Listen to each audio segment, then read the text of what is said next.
How does a student like you pay taxes and benefit from it? Bilang estudyante po kasi, kahit wala pa kaming regular na trabaho, nakapagbayad na po kami ng buwis. Minsan nakalagay ito sa mga produktong binibili namin, sa pagkain, sa mga school supplies, at sa pamasahe minsan. So nakaka-benefit naman po kami dahil yung mga buwis na to ay napupunta po sa budget ng mga paaralan, sa scholarship program, sa mga kalsadang kahit hindi pa naman sira, ay sisirain para ayusin. So, sa madaling salita po, kahit wala pa kami regular na trabaho, ay nakakatulong na po kami sa pagpondo nito para sa mga serbisyong ginagawa namin araw-araw.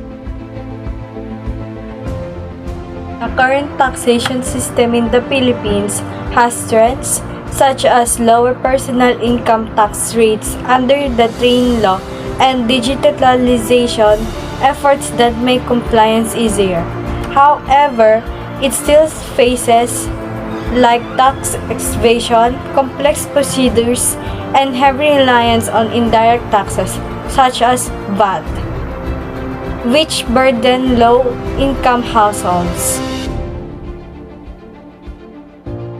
Feeling ko sa system ng Pilipinas is dapat yung mga rich people is nagbabayad ng mas malaki sa mga low income kasi dapat ang mas fair sa atin tong mga low income na makapagpahinga naman, di ba?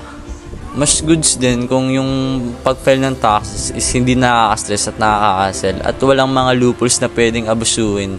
Like, kasi minsan nakaka-confusing talaga eh.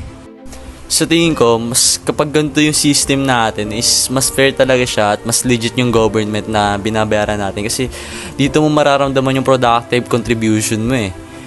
Like sa mga PhilHealth or education or kung saan ano man. Kasi talagang ito na yung mga binabayaran natin sa gobyerno. So, yung overall nito is dapat simple at fair lang talaga at medyo efficient kasi dito mo ma-feel talaga yung mga binabayaran mo sa gobyerno eh.